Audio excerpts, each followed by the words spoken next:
Hello everyone, कैसे हैं आप लोग। उम्मीद करते हैं अच्छे होंगे। दोस्तों, आज बात करने वाले हैं हम लोग एक ऐसे मुद्दे पर जो हमारे देश के मान सम्मान से संबंधित है। अर्थात हम लोग आज अपने देश के स्पेस एजेंसी इसरो से संबंधित बात करने वाले हैं। उससे पहले मैं आपको कुछ जानकारी देना चाहता हूं कि हाल ही में जापान ने चंद्रमा पर अपना एक मिशन भेजा है जो सक्सेसफुली वहां पर लैंड कर गया है 19 जनवरी को। और यह ऐसा करने वाला जापान पांचवा देश बन गया। इससे पहले हमारा देश चौथा भारत था, और कहे तो साउथ पोल पर लैंड करने वाला पहला देश था। ये बातों को आप लोग को याद रखना है, तथ्यों को ध्यान में रखना है। वहीं अगर बात करें तो हमारे चंद्रयान 3 को लैंड करने में जो अहम भूमिका निभाने वाला हमारे देश की स्पेस एजेंसी है जिनका नाम इसरो है, और इसका फुल फॉर्म है इंडियन स्पेस रिसर्च ऑर्गेनाइजेशन। आप सभी को पता होगा। लेकिन क्या आपको पता है इसरो को इस मुकाम तक पहुंचने के लिए कितने परिस्थितियों का सामना करना पड़ा है, कितना संघर्ष करना पड़ा है? अगर नहीं पता है तो चलिए हम लोग जानते हैं इस वीडियो में। दोस्तों, क्या आपको पता है कि हमारे देश में अंतरिक्ष का सपना देखने वाले व्यक्ति का नाम क्या है? तो व्यक्ति का नाम है डॉक्टर विक्रम साराभाई। हाँ, डॉक्टर विक्रम साराभाई ने थे जो सबसे पहले अपने देश में अपना एक स्पेस एजेंसी का सपना देखा था, और इसके लिए उन्होंने 1962 ईस्वी में पहली बार अपना एक स्पेस एजेंसी का गठन किया था, जिसका पहला प्रारंभिक नाम था भारतीय राष्ट्रीय अंतरिक्ष अनुसंधान समिति, अर्थात इनकोस्पार। इनकोस्पार अर्थात जो अभी वर्तमान में हम लोग इसरो के नाम से जानते हैं, इनका पुराना नाम यानी प्रारंभिक नाम था इनस्कोपार, जिसका स्थापना डॉक्टर विक्रम साराभाई ने किए थे 1962 में। बाद में भारतीय अनुसंधान की तरफ से इनको सहायता मिली, और फाइनली भारतीय सरकार ने 15 अगस्त 1969 को इसका गठन किया गया, और उसका नाम तब से इसरो के नाम से जाना जाने लगा। और इसके प्रथम अध्यक्ष डॉक्टर विक्रम साराभाई को ही बनाया गया था, क्योंकि इनका ही अपना उद्देश्य था, इनका सपना था, और इन्होंने इस कदम में, इस कार्य में बहुत अच्छा परफॉर्म किया। हालांकि उसमें इसरो के लिए उतना बजट नहीं था। बहुत ही स्ट्रगल के साथ इसरो, अर्थात कहे तो डॉक्टर विक्रम साराभाई इस मुकाम को आगे बढ़ाते लेके चले गए। फिलहाल में बात करें तो इसका मुख्यालय वर्तमान में बंगलुरु में है, और रॉकेट लॉन्चर करने का सारा कार्यक्रम सतीश धवन अंतरिक्ष केंद्र से किया जाता है, जो श्रीहरिकोटा में स्थित है। चलिए हम लोग एक परिचय डालते हैं विक्रम साराभाई के बारे में। अगर हम लोग बात करें डॉक्टर विक्रम साराभाई के बारे में, तो इनका जन्म 12 अगस्त 1919 ईस्वी को हुआ था। इसी कारण से प्रत्येक 12 अगस्त को डॉक्टर विक्रम साराभाई जयंती दिवस के रूप में मनाया जाता है। और इनका मृत्यु 31 दिसंबर 1971 को हो गया था, निद्रावस्था में, अर्थात सोई अवस्था में इनकी मृत्यु हो गई थी, और ये जैन धर्म से संबंधित थे। बचपन से ही इनका अंतरिक्ष के संबंध में अधिक काम करने का जज्बा था, और इस काम में उन्होंने अपनी महत्वपूर्ण भूमिका निभाई। विक्रम साराभाई के कार्यकाल के बाद निरंतर इसरो अपनी अवधि को, अपना ड्यूरेशन को पूरा करते रहता है, और फाइनली एक समय ऐसा भी आता है जब इसरो को दुनिया में अपना परचम लहराने का मौका मिलता है, और ऐसा करने में वो सक्षम होता है 2008 में। हाँ, 2008 का एक ऐसा लॉन्चिंग मिशन होता है जो शायद इसरो को दुनिया में अपना एक नाम बनाने का मौका देने वाला था, और उसका नाम था चंद्रयान 1।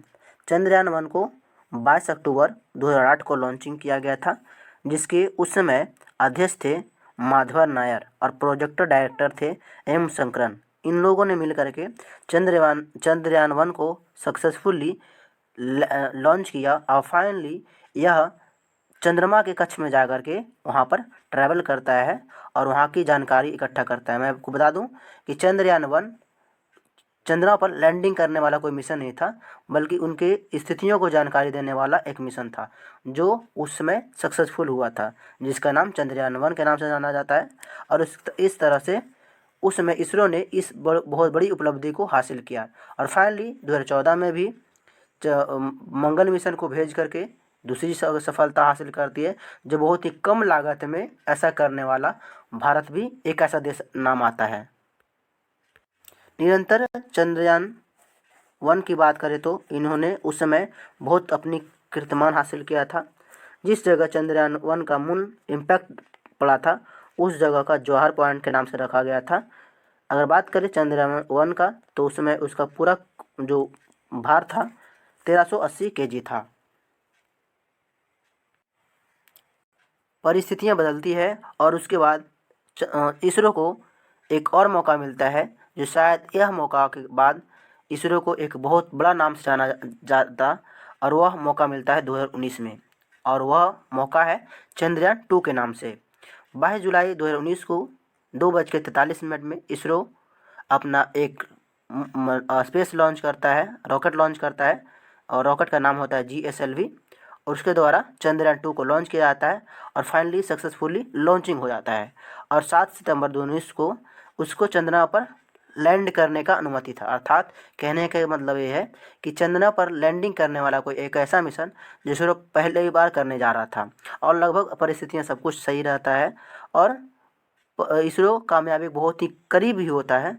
लेकिन ऐन मौके पर 7 सितंबर को ही कुछ तकनीकी फॉल्ट के कारण वह चंद्रयान 2 चंद्रमा पर क्रैश कर जाता है और इसरो का यह मुकाम अधूरा रह जाता है और अनसक्सेसफुल रह जाता है।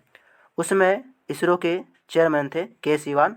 इस परिस्थिति में उन्होंने बहुत ही ज़्यादा एफर्ट लगाया था, चंद्रयान 2 को सफल करने की पूरी जी जान लगा दी थी, और इतना करने के बाद उनको निराशा मिलता है।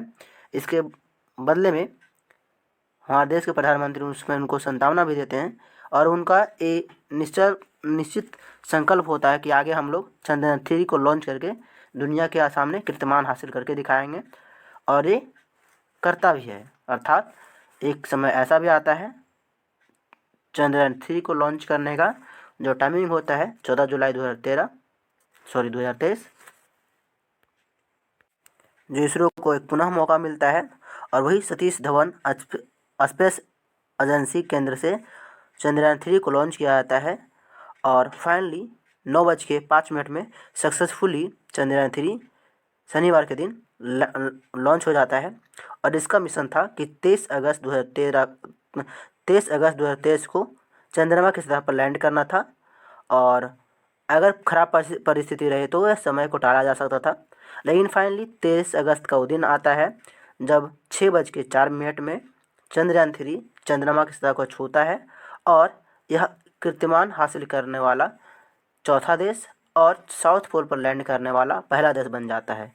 इसी के साथ जो अभी तक इसरो के साथ कहे तो भारतीय स्पेस एजेंसी के साथ जो दाग लगा था कि अभी तक ऐसा करने में अनसक्सेसफुल रहा है इसरो, वो भी दाग धुल जाता है और एक बहुत बड़ा मुकाम हासिल कर जाता है, क्योंकि साउथ पोल पर अभी तक कोई भी देश अपना वहाँ पर रोवर नहीं उतार पाया है।